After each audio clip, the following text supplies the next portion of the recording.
রাসূল সাল্লাল্লাহু আলাইহি ওয়াসাল্লামের সেই বিখ্যাত হাদিসটি মনে করুন। তিনি যুদ্ধক্ষেত্রে এক মায়ের পাশ দিয়ে যাচ্ছিলেন, যে মা তার হারিয়ে যাওয়া সন্তানকে খুঁজছিল। তারপর সে সন্তানকে খুঁজে পেল, তাকে বুকে জড়িয়ে ধরলো, আল্লাহর শুকরিয়া আদায় করলো এবং সন্তানকে দুধ খাওয়াতে লাগলো। রাসূল সাল্লাল্লাহু আলাইহি ওয়াসাল্লাম বললেন, তোমরা কি মনে করো এই মা কখনো তার সন্তানকে আগুনে নিক্ষেপ করবে বা আঘাত করবে? সাহাবীগণ বললেন, না, আল্লাহর কসম, সে কখনো তা করবে না। তখন তিনি বললেন, তোমরা কি জানো না এই মা তার সন্তানকে যতটা ভালোবাসে, আল্লাহ তার বান্দাদের তার চেয়েও অনেক বেশি ভালোবাসেন। এখন এই কথার মূল বিষয় কি?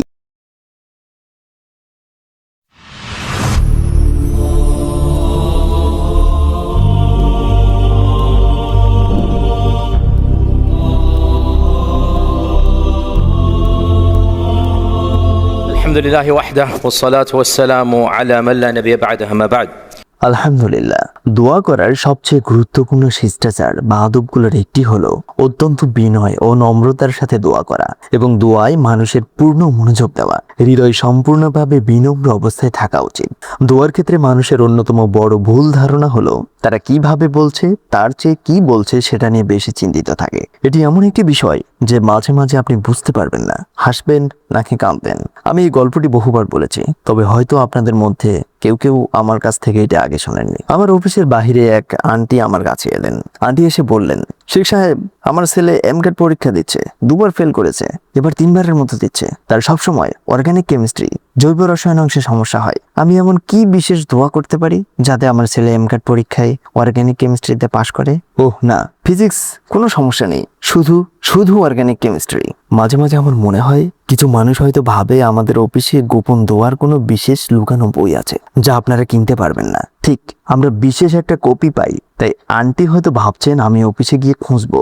ওহ দাঁড়ান, অধ্যায় 86 মায়েদের দোয়া সেকশন, এমকাট দোয়া, সাব সেকশন 5 অর্গানিক কেমিস্ট্রি। তারপর সেখানে কিছু গোপন সাংকেতিক কোড থাকবে যা আমি লিখে গোপনে তার হাতে তুলে দেব। হ্যাঁ, আপনার এই দোয়াটাই করতে হবে। সুবহানাল্লাহ।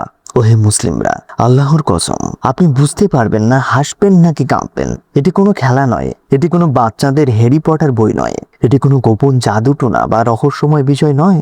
আপনারা তো মহান আল্লাহ সুবহানাহু ওয়া তাআলার সাথে সম্পৃক্ত হচ্ছেন। আপনারা সর্বজ্ঞাতা সত্তার মুখোমুখি হচ্ছেন যিনি সবকিছু জানেন। আর আপনারা ভাবছেন নির্দিষ্ট কিছু বাক্য বা শব্দের উপর ভিত্তি করে দোয়া কবুল হবে। সুবহানাল্লাহ। দোয়া আসে অন্তর থেকে, দোয়া গড়ে ওঠে বিনয় ও নম্রতার উপর। আপনি কি বলছেন? আল্লাহর কসম, শুধু তা দিয়ে দোয়া হয় না। আলেমগণ বলেন, কেউ যদি ব্যাকরণগত ভুল করে কিন্তু তা না জানে, তাতে কিছু আসে যায় না। আপনি যদি কোনো শব্দ পরিবর্তন করে ফেলেন, না জেনে ভুল বা খারাপ শব্দও বলে ফেলেন, আল্লাহ আপনাকে আপনার ব্যাকরণের উপর ভিত্তি করে বিচার করবেন না। মুখের ভুলের উপর ভিত্তি করে আল্লাহ বিচার করবেন না। আল্লাহ আপনার অন্তরের উপর ভিত্তি করে বিচার করবেন। তাই শব্দ নিয়ে চিন্তা করবেন না, চিন্তা করুন আপনার অন্তর এতে উপস্থিত আছে কিনা। প্রকৃতপক্ষে বেশ কয়েকটি হাদিসে এই কথাটি স্পষ্টভাবে উল্লেখ করা হয়েছে।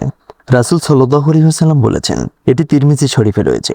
রাসূল সাল্লাল্লাহু আলাইহি ওয়াসাল্লাম বলেছেন, যখন তোমরা আল্লাহর কাছে দোয়া করবে, আল্লাহ এমন অন্তরের দোয়া কবুল করেন না যা গাফিল, উদাসীন এবং লাহিন, অমনোযোগী বা খেলার ছলে থাকা।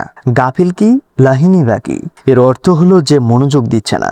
আপনি যখন দোয়া করছেন তখন যদি আপনার অন্তর মনোযোগ না দেয়, রাসূলুল্লাহর জবান মুবারক অনুযায়ী, এমনকি আপনি যদি সঠিক শব্দও বলেন, আর আমি একটা কথা বলতে চাই, দয়া করে আমাকে ভুল বুঝবেন না, এমনকি আপনি যদি কোরআনের কোনো দোয়াও ব্যবহার করেন কিন্তু আপনি কি বলছেন তা জানেন না, এমনকি কোরআনের দোয়া পড়ার সত্ত্বেও যদি আপনার অন্তর তাতে যুক্ত না থাকে, আপনি কেবল বই দেখেই পড়ে যাচ্ছেন, তবে এটি প্রকৃতপক্ষে সঠিক দোয়া নয়। এর চেয়ে অনেক বেশি উপকারী হলো আপনি আপনার নিজের ভাষায় নিজের জিহ্বা দিয়ে দোয়া করুন, যেখানে আপনার পূর্ণ একাগ্রতা ও বিনয় থাকবে। তাই রাসূলুল্লাহ সাল্লাল্লাহু আলাইহি ওয়াসাল্লাম স্পষ্টভাবে বলেছেন, আল্লাহ এমন ব্যক্তির দোয়া কবুল করেন না যার অন্তর গাফিল ও লাহিন। গাফিল মানে সে মনোযোগ দিচ্ছে না, লাহিন মানে সে মুখে শুধু উচ্চারণ করে যাচ্ছে কিন্তু অন্তর অন্য কোথাও আছে। দুটি প্রায় কাছাকাছি অর্থ। এই দুটি ধারণায় একটি বাস্তবতে মিলে যায়, তা হলো আপনি মনোযোগ দিচ্ছেন না, দোয়ায় আপনার অন্তর নেই। সত্যি বলতে আপনার দোয়া কবুল হওয়ার অন্যতম শক্তিশালী মাধ্যম হলো এটা নিশ্চিত করা যে আপনার অন্তর, আপনার শরীর, আপনার আত্মা সম্পূর্ণভাবে দোয়ার মধ্যে নিমগ্ন। আপনার দোয়া পূর্ণ সচেতনতা এবং পূর্ণ ব্যাকুলতার সাথেই হতে হবে। এ কারণে আল্লাহ যখন কোরআনে নিজের প্রশংসা করেন তখন অন্যতম একটি প্রশংসা হলো তিনি বলেন, বিপদে পড়ে যে লাচার ও ব্যাকুল হয়ে ডাকে তার ডাকে কে সাড়া দেয়? যার আর কোনো আশা নেই, যে চরম ব্যাকুল। আপনি যখন চরম ব্যাকুল থাকেন তখন আপনার মানসিক অবস্থা কেমন থাকে? আপনি কতটা মনোযোগ দেন? আল্লাহ নিজের প্রশংসা করে বলেন, তিনি ছাড়া আর কে আছে? চরম বিপদে পড়া ব্যাকুল মানুষের দোয়ায় আল্লাহ সাড়া দেন।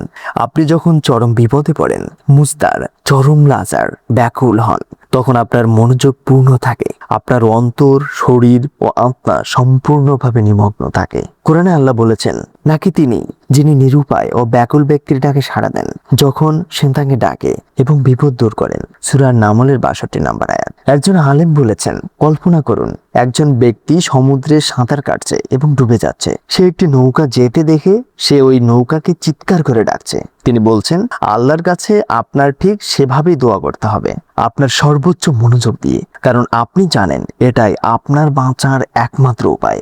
আমরা এই বাস্তবতা বারবার দেখতে পাই। আমরা পরে আরো কিছু পয়েন্ট নিয়ে আলোচনা করব। এর একটি উদাহরণ হলো যখন আমাদের পিতা আদম ও মাতা হাওয়া জান্নাত থেকে বের হয়ে যান, যখন তাদের জান্নাত ত্যাগ করতে বলা হয় তখন তাদের মনের অবস্থা কেমন ছিল? আপনি কি কল্পনা করতে পারেন কতটা অনুশোচনা, লজ্জা ও বিনয় তাদের মধ্যে ছিল? তারা বুঝতে পেরেছিলেন তারা কি করে ফেলেছেন। আমাদের পিতা আদমের দোয়া কি ছিল? রব্বানা যালামনা আনফুসানা ওয়া ইল্লাম তাগফির লানা ওয়া তারহামনা লানাকুনান্না মিনাল খাসিরিন। হে আমাদের রব, আমরা নিজেদের প্রতি অন্যায় করেছি। যদি আপনি আমাদের ক্ষমা না করেন এবং আমাদের উপর দয়া না করেন তবে অবশ্যই আমরা ক্ষতিগ্রস্তদের অন্তর্ভুক্ত হব। এতে আপনি চরম ব্যাকুলতা ও বিনয় অনুভব করতে পারেন। আর এটি সেই অনুভূতি যা আল্লাহ কবুল করেন। দোয়া করার সময় আমাদের এই অনুভূতিটি থাকা উচিত। যখন আমরা আল্লাহর দরবারে হাত তুলি এবং আমরা কি বলছি তাতে পূর্ণ মনোযোগ দেই। আর এটি আমাকে এর সাথে সম্পৃক্ত আরেকটি পয়েন্টে নিয়ে যায়। আমরা পরবর্তীতে এই পয়েন্টে নিয়ে আলোচনা করব, তবে আমি এখনই এটি তুলে ধরতে চাই। তা হলো সর্বসম্মত ঐকমতের ভিত্তিতে এই বিষয়ে আলেমদের কোনো মতভেদ নেই যে দোয়া সব ভাষায় করা যায় এবং করা উচিত। দোয়ার জন্য আপনার কোন ভাষা ব্যবহার করা উচিত? আপনার মাতৃভাষা। সমস্ত আলেমের সর্বসম্মত মত, এই বিষয়ে কোনো দ্বিমত নেই। আমরা এখানে হাত তুলে আল্লাহর কাছে কিছু চাওয়ার কথা বলছি। মানব ইতিহাসের কোনো আলেম কখনো বলেননি যে আপনাকে কেবল আরবিতেই দোয়া করতে হবে। কে বলেছে এই কথা? হ্যাঁ, কোরআন আরবিতে, হ্যাঁ, সালাতের ভেতরের জিকির আরবিতে, কিন্তু দোয়া এটি আপনার মাতৃভাষায় করা যেতে পারে এবং করা উচিত। যে ভাষায় আপনার সবচেয়ে বেশি সাবলীলতা রয়েছে, আপনি যে ভাষায় সবচেয়ে স্বাচ্ছন্দ্য বোধ করেন সেই ভাষায় দোয়া করুন। আর এতে কোনো সন্দেহ নেই, আপনি যদি কোরআনের দোয়া মুখস্থ করে থাকেন এবং সেগুলোর অর্থ জানেন তবে কোরআনের আয়াত হওয়ার কারণে তাতে বেশি বরকত রয়েছে। কিন্তু কোরআনের দোয়াগুলো সাধারণ বা জেনারেটর। আর যখন কোনো মা চান তার ছেলে এমক্যাট পরীক্ষায় অর্গানিক কেমিস্ট্রিতে পাশ করুক, সেটা তো কোরআনের কোনো আয়াত দেওয়া হবে না। তিনি তার নিজস্ব ভাষায় দোয়া করবেন এবং বলবেন, হে আল্লাহ, আমি চাই আমার ছেলে পাশ করুক। তাকে তার নিজস্ব জিহ্বা দিয়ে নিজের ভাষায় মুখ ফুটে দোয়া করতে দিন এবং সেটিই হবে সবচেয়ে কার্যকর দোয়া। তাই হে মুসলিম, অনুধাবন করুন আপনি কি বলছেন। কেবল শব্দের গঠনটাই সব নয়, আসল হলো ভাব বা চেতনা। বুঝে নিন, আপনি যদি চান আল্লাহ আপনার দোয়া কবুল করুন তবে আপনাকে চরম ব্যাকুলতা ও বিনয় অবস্থায় থাকতে হবে, যা নিশ্চিতভাবে আপনার দোয়া কবুলের কারণ হবে। এর সাথে সম্পৃক্ত আরেকটি বিষয় অনুধাবন করলে আপনি এই পয়েন্টটি আরো ভালোভাবে বুঝতে পারেন। রাসূল সাল্লাল্লাহু আলাইহি ওয়াসাল্লামের সেই বিখ্যাত হাদিসটি মনে করুন। তিনি যুদ্ধক্ষেত্রে এক মায়ের পাশ দিয়ে যাচ্ছিলেন, যে মা তার হারিয়ে যাওয়া সন্তানকে খুঁজছিল। তারপর সে সন্তানকে খুঁজে পেল, তাকে বুকে জড়িয়ে ধরলো, আল্লাহর শুকরিয়া আদায় করলো এবং সন্তানকে দুধ খাওয়াতে লাগলো। রাসূল সাল্লাল্লাহু আলাইহি ওয়াসাল্লাম বললেন, তোমরা কি মনে করো এই মা কখনো তার সন্তানকে আগুনে নিক্ষেপ করবে বা আঘাত করবে? সাহাবীগণ বললেন, না, আল্লাহর কসম, সে কখনো তা করবে না। তখন তিনি বললেন, তোমরা কি জানো না এই মা তার সন্তানকে যতটা ভালোবাসে আল্লাহ তার বান্দাদের তার চেয়েও অনেক বেশি ভালোবাসেন। এখন এই কথার মূল বিষয় কি? কোনো ছেলে বা মেয়ে যখন মায়ের কাছে খুব প্রয়োজনীয় কিছু চায়, কোনো মাই সন্তানের আবেগ ভরা আকুল আবেদন ফিরিয়ে দিতে পারেন না। কোনো মা না বলতে পারেন না। যখন সন্তান পূর্ণ আবেগ নিয়ে কাকুতি মিনতি করে আবেদন করে, সুতরাং আল্লাহ যখন বলছেন তিনি আমাদের মায়ের চেয়েও বেশি ভালোবাসেন, তখন আমাদেরও সেই মানসিকতা নিয়ে তার কাছে যেতে হবে। আমরা যদি সেই আবেগ কাকুতি মিনতি নিয়ে আল্লাহর দিকে ফিরে আসি, কারণ তিনি আমাদের রব এবং তিনি ছাড়া আমাদের কোনো রব নেই। আমাদের মাঝে যদি সেই ব্যাকুলতা থাকে, তবে আমরা যাই চাই না কেন আল্লাহ সাড়া দেবেন। যেমনটা আমি গতকাল বলেছিলাম, এমনকি ইবলিসও এই বিষয়টি জানতো। তাই চরম ব্যাকুলতায় সে যখন আল্লাহর কাছে একটা জিনিস চেয়েছিল, আল্লাহ ইবলিসের দোয়াও কবুল করেছিলেন। কারণ সেই মুহূর্তে এমনকি ইবলিসও মুস্তার চরম ব্যাকুল ছিল, আর আল্লাহ সমস্ত ব্যাকুল ব্যক্তির ডাকে সাড়া দেন। তাই মূল কথা হলো, আপনি কি বলছেন তা নিয়ে অত বেশি চিন্তা করবেন না, বরং কিভাবে বলছেন তা নিয়ে বেশি চিন্তা করুন। কোনো কাগজ দেখে যান্ত্রিকভাবে পড়ে দোয়া করবেন না। আল্লাহর কসম, এটা একটি অন্যতম বড় ভুল। বিশেষ করে আমি প্রায়ই হজে যাই, সেখানে দেখি মানুষ কাগজের টুকরো বের করে, যা অন্য কেউ তাদের জন্য লিখে দিয়েছে, এবং তারা সেটা পড়ে যায় যেন এটি কেবল একটি রুটিন মাফিক কাজ। এটি সঠিক দোয়া নয়, আমি এটাকে একদম নাকচ করছি না, তবে এটি দোয়া করার উপযুক্ত উপায় নয়। দোয়া কোনো তামাশা নয়, অন্তর থেকে দোয়া করুন, হাত তুলুন এবং সত্যি সত্যি আপনার শরীর ও আত্মাকে উজাড় করে দিয়ে আপনি কি বলছেন তাতে পূর্ণ মনোযোগ দিয়ে আল্লাহর কাছে চান। রাসূল সাল্লাল্লাহু আলাইহি ওয়াসাল্লামের এই হাদিসটির কথা মনে রাখুন। এমন ভাবে দোয়া করুন যেন আপনি নিশ্চিত যে আল্লাহ আপনার ডাকে সাড়া দেবেন। আর জেনে রাখুন, আল্লাহ এমন ব্যক্তির দোয়া কবুল করেন না যার অন্তর উদাসীন বা যার মন অন্য কিছু নিয়ে ভাবছে। আল্লাহ সুবহানাহু ওয়া তাআলা আমাদের এমন মানুষদের অন্তর্ভুক্ত করুন যাদের অন্তর দোয়া করার সময় সর্বদা জাগ্রত ও মনোযোগী থাকে। ইনশাআল্লাহ আমরা আগামী পরশুদিন আবারও আলোচনা চালিয়ে যাব। জাযাকাল্লাহু খায়রান। সুবহানাকা আল্লাহুম্মা ওয়া বিহামদিক, আশহাদু আল্লা ইলাহা ইল্লা আনতা আস্তাগফিরুকা ওয়া আতুবু ইলাইক। আসসালামু আলাইকুম।